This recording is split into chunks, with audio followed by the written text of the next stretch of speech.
The ransom node hits the screen and the clock is already against you. Every second of network connectivity is another file share getting encrypted. You don't monitor ransomware, you cut the cord now. Welcome to Objective 4.2, Malware Incident Containment and Recovery. This is the hands-on phase. Pick the right isolation strategy for the malware type, block C2, rip out every persistence mechanism, reset credentials in the right order, decide reimage versus clean, and run the ransomware playbook without making it worse. The exam test, judgment. Let's make the right calls fast. Containment is not one size fits all. Match the strategy to the malware.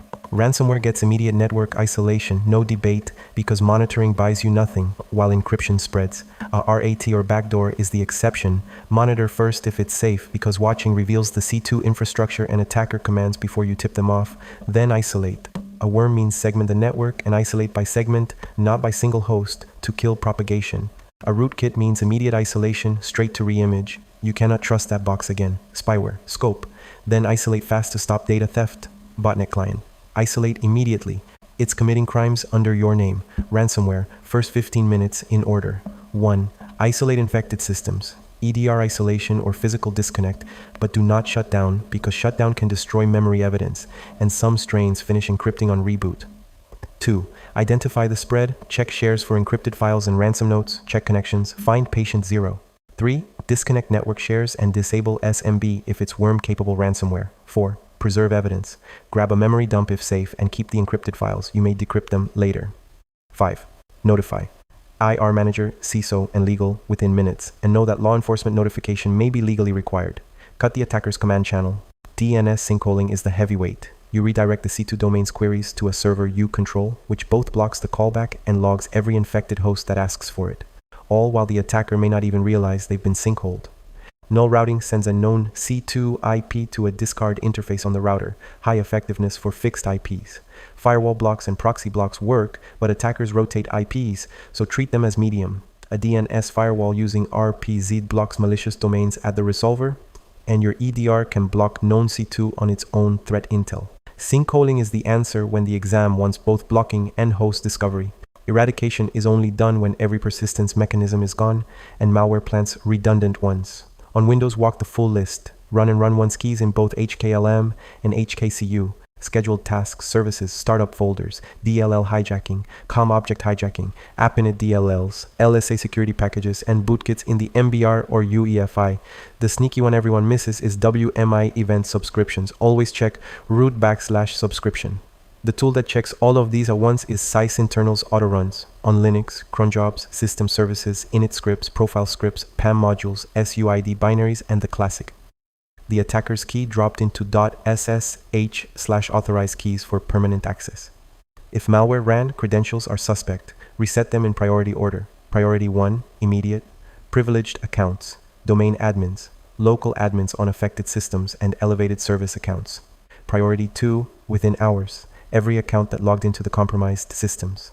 Priority 3, within 24 hours, a domain-wide reset if full compromise is confirmed, and the one the exam always asks, if a domain controller is compromised, reset the KRBTGT password twice, waiting 10 hours between resets to cover the maximum Kerberos ticket lifetime.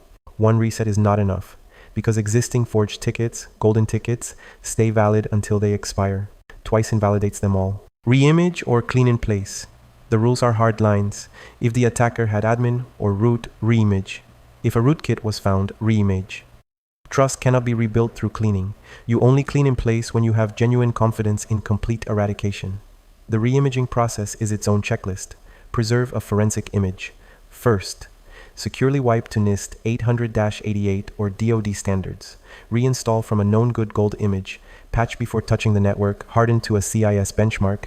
Install brand new credentials. Never reuse the old ones. Validate with a security scan, then enable enhanced monitoring for a minimum of 30 days. Reinfection from a missed mechanism inside 30 days is common. Ransomware response has its own workflow, and the headline rule is the no-pay principle. Do not pay without exhaustive legal and technical review. Paying a group on the OFAC sanctions list may violate U.S. federal law. Payment guarantees nothing, no key, no deletion, and it funds the next attack. The steps: isolate, then identify the family using the ransom note, the file extension, or ID ransomware. Preserve encrypted files, never delete them. Check no more, ransom.org for a free decryptor before anyone whispers the word payment. Notify the FBI, IC3, and CISA. Find patient 0 and the initial access vector, restore from clean backup or reimage, then close the vector and reset all credentials before going back to production. Before any system returns to production, run the validation checklist, no shortcuts. Full EDR and AV scan with the latest definitions, clean. Autoruns confirms no persistence remains. A vulnerability scan with Nessus or Qualys confirms patches applied. The identity team confirms credentials, reset with no old passwords reused. Only required ports and services are reachable. Logs are flowing to the SIEM from the restored host. The EDR baseline shows normal behavior, the backup restore tested clean. Enhanced monitoring is live, and the IR ticket documents every recovery action. If even one box is unchecked, that system does not go back online. Discipline here is what stops round 2.